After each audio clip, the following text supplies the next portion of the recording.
Wewe kama structure icon kwa kipindi hiki sasa hivi ambapo kidogo unaanza kupata headline ya kupanda, unatamani kuacha legacy gani kwa watu wako ambao wanakutazama na wanataka kuwa kama wewe? Na tunazungumzia legacy ni kitu kipana zaidi, lakini ninatamani kupambana kufikia hatua ya kuwafanya watu wengine waone kwamba sanaa ni kazi kama kazi zingine. Unajua mtu anapokuwa mchekeshaji, kuna mtu anaweza kuchukulia huyu ni kituko, ndio pasipo kujua kwamba hiyo ni kazi, kama ambavyo mtu anaweza kuwa ameajiriwa benki, kama vile ambavyo mtu anakuwa ameajiriwa TRA, kama vile mtu ambavyo anakuwa ameajiriwa hospitalini. Kwa hiyo natamani watu wajue kwamba sanaa ni kazi. Yani kwa upande wako wewe umejiwekea malengo ya kusaidia watu kiasi gani ili ibaki kama legacy kwenye maisha yako? Na unajua malengo ya kusaidia kwa mtu yeyote mwenye moyo safi lazima awe na malengo ya kusaidia wengine. Na mimi pia ni mmoja kati ya hao, lakini sio kwamba najisifia. Nina imani moyo safi Mungu ameniumbia. Kwa hiyo wakati ambapo Mungu atanibariki, nitajitahidi sana kwa namna moja ama nyingine niweze kuwashika mkono wenzangu, tuvuke nao aidha kwa kutengeneza kikundi au kwa namna yoyote ile, ili mradi tu wote tufike malengo. Bill, naam. Wewe unadhani ni mtu aina gani unaweza ukachangamana naye katika kazi, na mtu gani ambaye au mtu mwenye tabia gani uweze kuchangamana naye kwenye kazi?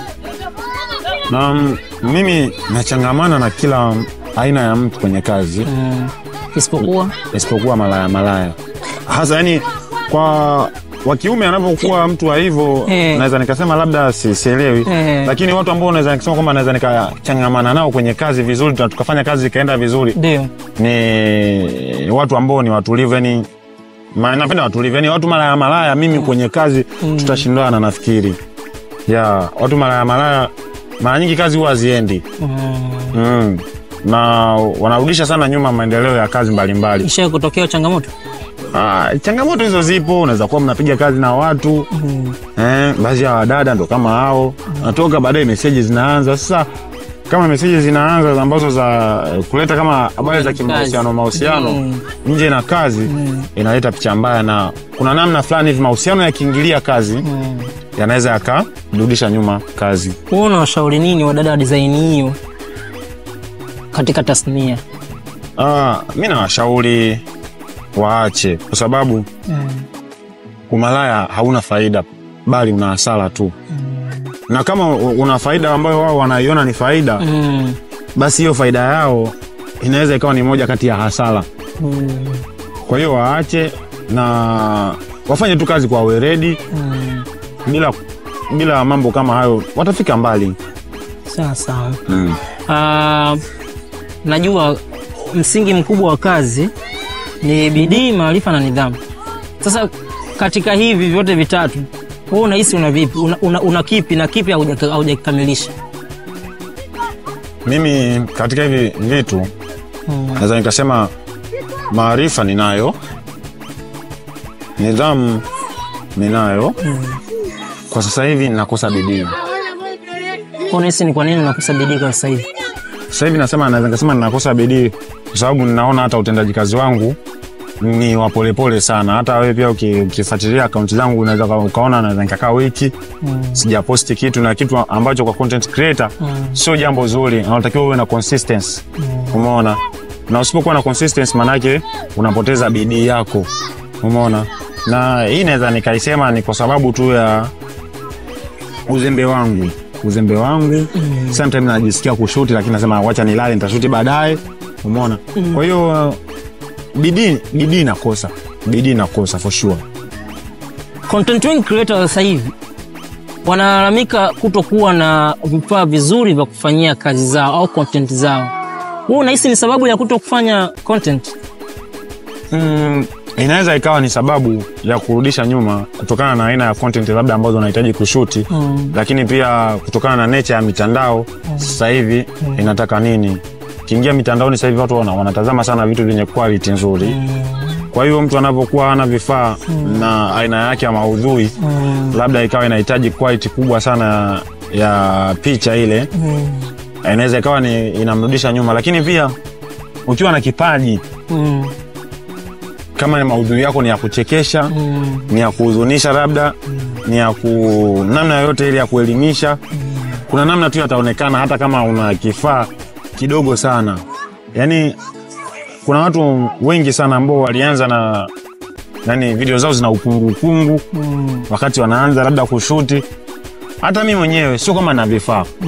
Sawa. Naweza nikasema ni watu ambao pia wana changamoto ya vifaa vya kushutia, lakini namshukuru Mungu kwa hiyo simu ambayo niko nayo mimi mwenyewe na uwezo wa kuchukua content ikamfikia mtu yoyote eneo lolote muda wowote ule, hata gizani. Kama unafuatilia mimi content zangu hata gizani nina shoot content inaenda, ili mradi tu nisimkwaze nani mtazamaji wangu.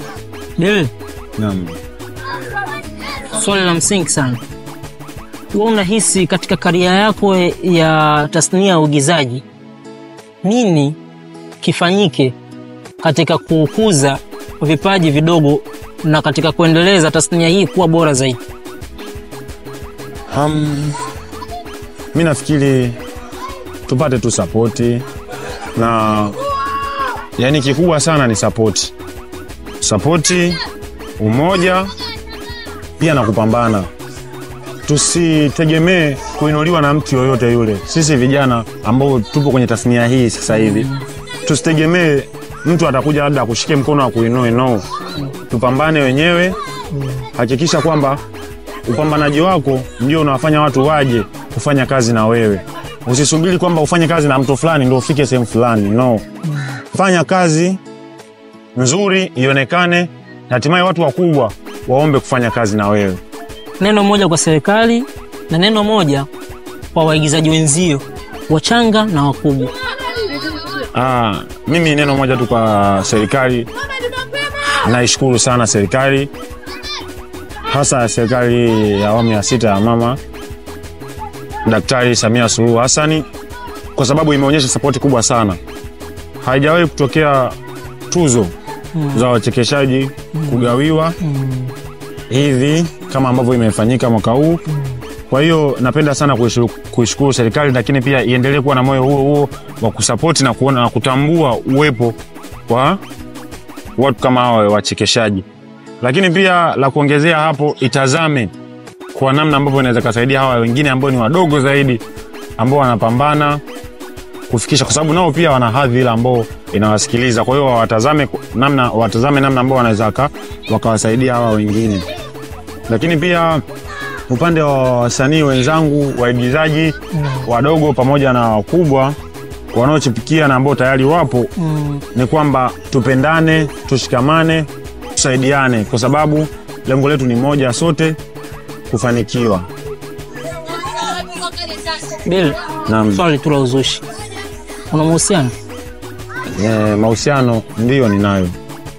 Kwa nini haujawahi kuweka mahusiano yako public?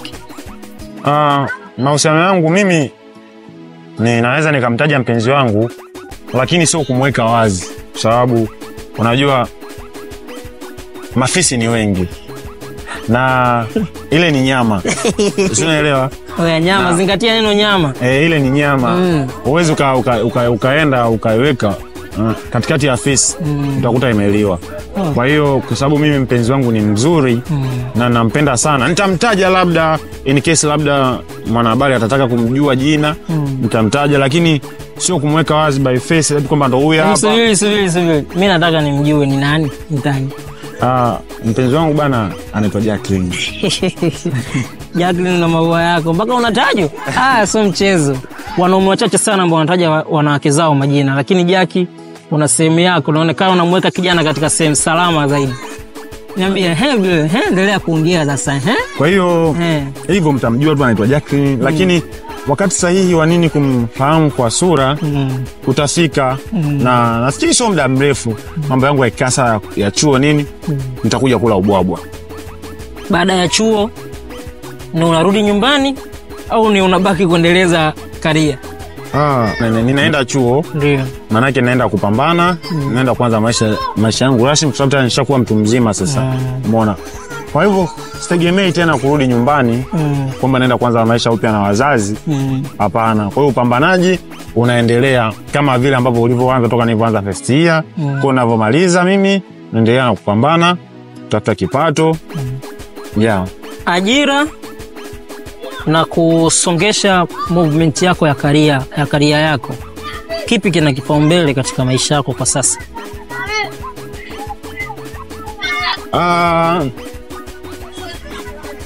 Hii pia ni ajira. Hii pia ni ajira. Kwa hiyo hakuna ajira aina yoyote ile ambayo itanifanya labda nishindwe kuendeleza sanaa yangu. Naweza nikaajiliwa benki, lakini pia nitakaa muda wa kazi nitafanya kazi benki, lakini pia muda wangu wa ziada nitaendelea kufanya kazi zangu za sanaa. Uigizaji utaendelea pale pale. Yaani ajira aina yote, kwa sababu mimi ni banker sasa, nasomea mambo ya benki, mambo ya uhasibu. Naweza nikawa mhasibu sehemu fulani, muda wangu wa ziada nitautumia kwa ajili ya kuendeleza sanaa yangu. Toa neno moja pale kwa watazamaji kuhusu sanaa na uelezee sanaa imebadilisha vipi maisha yako. Ambao watazamaji, sanaa ni kitu kizuri sana, na kila mmoja ambaye ana kipaji cha sanaa ni vyema kukionyesha na kukitumia kuingizia kipato.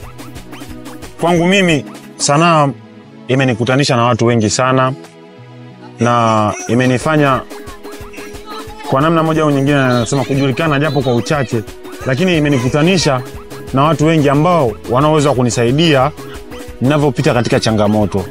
Kwa hivyo sanaa inapaswa tu iheshimiwe. Bwana Bell, mimi niseme tu nashukuru kwa muda wako. Shukrani sana. Nimefurahi kuwa na wewe katika kipindi changu cha leo cha The Street Icon, na pia nimejifunza vitu vingi kupitia wewe. Sijui kwa watazamaji watasema nini, lakini mimi nishukuru tu kwa muda wako na mawazo yako. Asante sana. Shukrani. Bwana, leo katika kipindi chetu cha The Street Icon tulikuwa na Bill ambaye ni mtengenezaji wa content za uchekeshaji, lakini kwenye namna ya kufundisha, haswa katika kifungu chake cha wanachuo. Ndio maana anajiita mtetezi wa wanachuo, si ndio? Ukimzingatia kwa makini, ukiingia kwenye Instagram yake utaona maudhui yake jinsi yalivyo, na kama kuna cha kujifunza unaweza kujifunza kupitia hicho.